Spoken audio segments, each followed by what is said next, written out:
guys, how you doing? This is Manga, etc. And I'm here today to bring you the review for One Piece episode 958. Yeah, 958. And just like last week, this chapter centers around stuff that is happening outside Wano. A lot of information given to you within this episode, a lot of hype. This episode should be entitled Hype, because that's exactly what it did. When this happened in the manga, I was like, oh my gosh, all this information being given to me it was just a bit overwhelming. So I can understand how you anime only people feel right now. Uh, Watching it today is again was just a nice, fresh, gentle reminder of things I've been told previously, and like, okay, this happened there, and then what does that mean for the future, kind of thing. Because it did get me thinking about a couple of things that I'm pretty much gonna just be talking about key facts within the moment, and not just going through everything that's happened within this episode, because one, you watched it for yourself, and hear me say it again, it's probably not that interesting. But let's get into the facts of stuff that I want to talk about within this review. So one of the first things I want to mention is the SSG. So we know that the SSG is just the replacement for the warlords. And now I can't remember in the manga it ever been mentioned what the SSG stands for, and I can't remember what it was said within this episode. Something science group, but what basically why I'm bringing this up now is because when that was mentioned within this episode, and we had the actual thing for the SSG, what it stands for, it just automatically made me think of like a group of like science geek nerds, like a group of them, like science nerds guys, kind of guys. And I was thinking, okay, if, just through imagery of what was said, like, just imagine just a group of nerds, and they have to now deal with like, threats out there. It's even said within this episode that they was using the warlords. They intended to call the warlords out to deal with Yonko. Now go back to the image of the scientific group having to deal with Yonko. So it just made me think that at points in the episode. But then you just got to take it back really and just realize what the SSG is replacing the warlord system. And just kind of got me thinking, what exactly is the SSG? Because that hasn't been revealed within the manga yet. We still don't know what the SSG is. Um, and like I said previously, it wasn't. At least I don't think it was what the SSG stood for. So at the time when we was getting this in the manga, it could have just been one thing. It could have been a group of things. It could have been basically anything. But right now, what I'm thinking, what the SSG is, now that we know that it's scientific based, I'm possibly thinking something along the lines of the PXs, but we may have like a group of them. I don't know. It might be seven. It might be more. It might be less. And unlike the PXs, maybe each SSG specialized in a certain different thing. They won't just all be cookie. It won't be all just a cookie cutter thing. There'll be differences between them to maybe built for different scenarios, or can just deal with different scenarios better than others. And that's what I'm thinking what the SSG is at this present moment in time.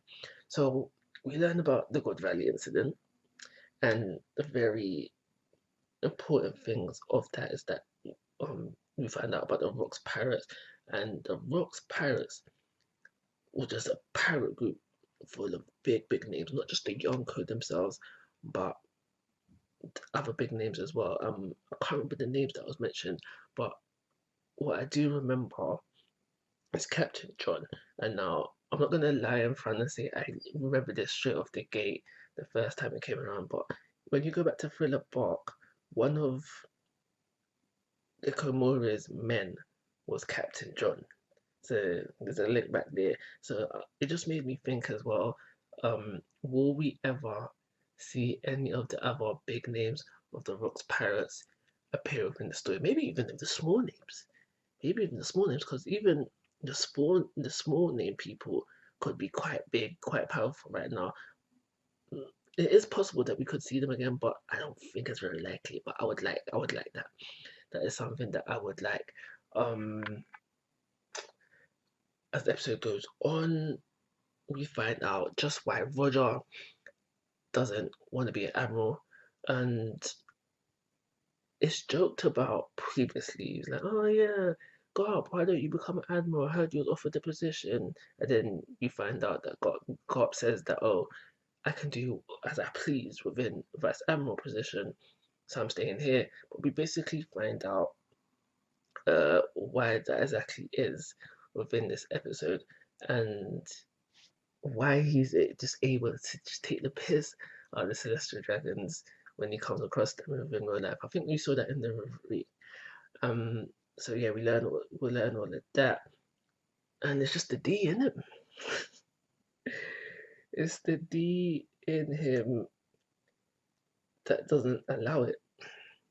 Which brings me back to something that I did a little video on previously. So if you haven't seen it, go check it out. This side or that side, go check it out. It's called Why Is God Lying? And I don't want to spoil too much. I just want you to go watch that video. Why is God lying? So go check out that video and then come back to me and tell me what you feel about that. Moving on. Speaking of these, since we're on the D subject right now, Rocks, a man who wanted to become the king of the world. His ambitions were big. He's probably got the biggest ambition within the whole series because we've got, well, he didn't want to become Pirate King, but he became Pirate King. Gold Roger, I'm talking about. We've got Zoro who wants to become the greatest swordsman, and then we've got Luffy who wants to become Pirate King, which we are told is a bigger goal than becoming the biggest swordsman. But bigger than becoming, I mean, yeah, sorry. And then we got someone who's got an even bigger ambition than becoming the Pirate King. Wanted to become the world. He wanted the throne. He wanted Emu's job. He wanted Emu's job. So there's that. He's got some big ambitions, and we find out via the episode that he was taken down. Supposedly, he might be still alive. Who knows? This is One Piece. But yeah. We find out he's also his full name is Rox D Sebek, and it took two D's. Two D's. So his D must be big. It took Gold Roger and Garp to take down this one man. So how strong was he? And as the episode goes on, it was said to be Roger's greatest enemy within the world. So boy, he couldn't even take down his greatest enemy by himself. So what does that say about his strength? I forgot what I think I was gonna say. But moving on. Oh yeah, that was it. That was it. Garp. Garp, the hero of Marines. We find the origin of this story, and we just find out basically that we find out the origin of this story. We find out basically that this is where it started. God's Valley incident. That's how he became the hero of the Marines, and we find out that it leads on to other stories of him being the hero of the Marines. And I think one of those stories is the whole thing with Don Chinjao. I think that's one of the other stories as well. But it would be nice to find out some other stories, I guess, at some point. Moving on. God's Valley. So this whole incident happened on God's Valley. We have Marines, they're hearing the story and they're fine and they're just finding out, how come we haven't heard about this before? What is this God's Valley kind of thing? And we basically find out that God's Valley is it's gone. Do I think it's gonna turn up again within the series? It's possible. Uh, is it necessary? I don't know. But regardless of that, God's Valley is lost to the world right now, and it may or may not turn up again. So moving on, I think I'm ready to talk about the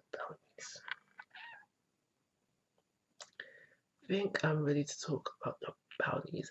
And now, obviously, I don't remember the bounties off the top of my head, and I'm not gonna lie, I don't think I realized this when it happened within the manga, but it is something that I realize now, which I kind of find interesting, but more humorous than interesting, and it's the change. But when I say change, I mean like the little extra the 100,000th bit of it, of certain people's bounties, and I just find it interesting to like, why would you? What warranted that extra 100,000 or 600,000, whatever the figure was that was added to the bounties? I just found it quite interesting. And as we go through the bounties, uh, all big figures.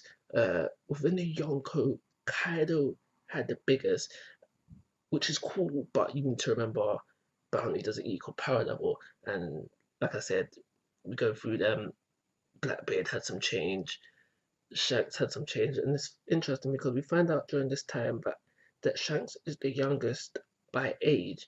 And if you excuse Blackbeard for a moment and just go back to the time where it was Shanks, Big Mom, Kaido, Whitebeard, Shanks was the youngest Yonko in terms of being a Yonko for the shortest amount of time. We find out that he's only been a Yonko for 6 years in this episode. So we find out that, and not only that, we find out that Shanks's crew is the most well-rounded, and was the word diverse used? I don't think so, but I'm going to use it now.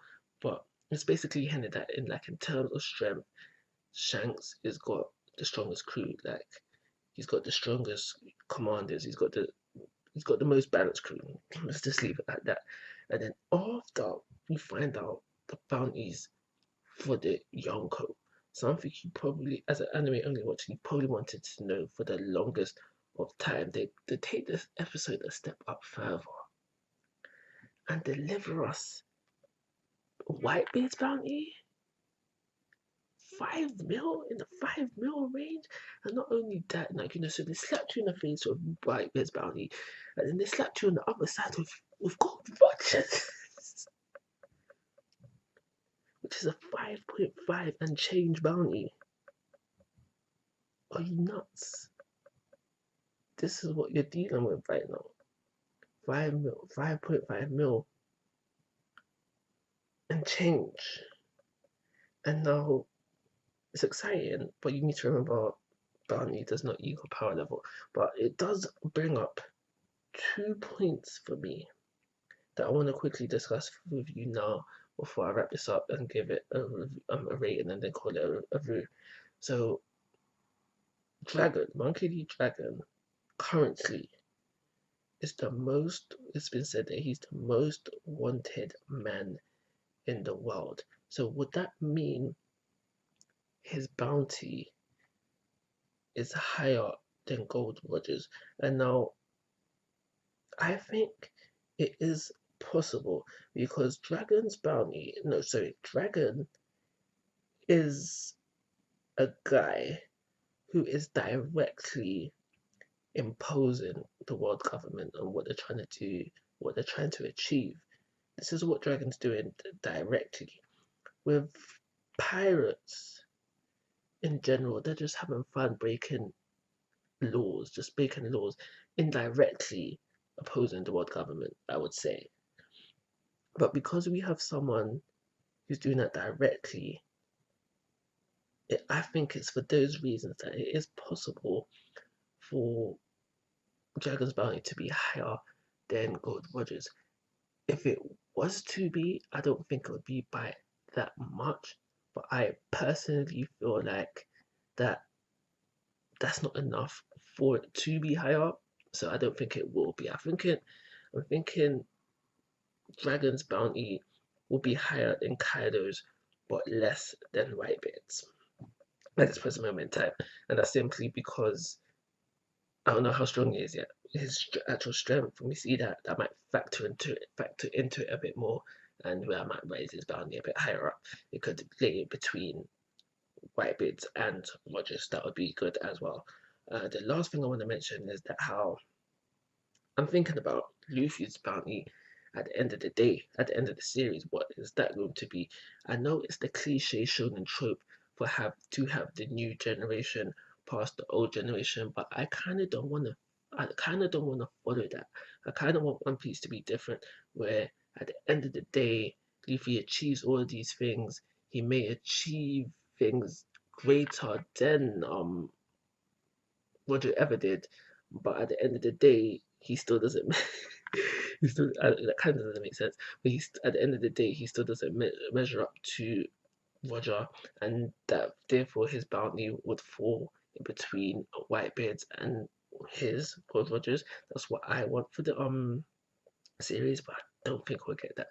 I think at the end of the day, Luffy will surpass Roger in every way, and so therefore his bounty will be higher as well. But how much higher do you think that would be? Anyway, gonna call it a review. Do you know what? If you actually made it to the end of the review, end of this video, thank you very much. I know it was a bit much, so thank you for that. Like I mentioned previously, it will be in the end cards as well, but check out the video I mentioned about Garp. Is he lying? Yay or nay? Let me know. At the end of the day, this episode was an information overload. I was gonna say dump, but dump makes it seem a bit negative. Information overload of all that great info and just hypes you up for future events within the One Piece series. You do end off the episode with a little mention of Odin, which is going to link into the Odin flashback that is to come, not next week, I think the week after. But that's everything I've got to say. I have no problems with this episode whatsoever. So, bow, bow, bow, 5-star rating. Like always, guys, I'm asking for your thoughts and opinions. If you haven't already, please subscribe to my YouTube channel. Most importantly, take care. Have a nice day.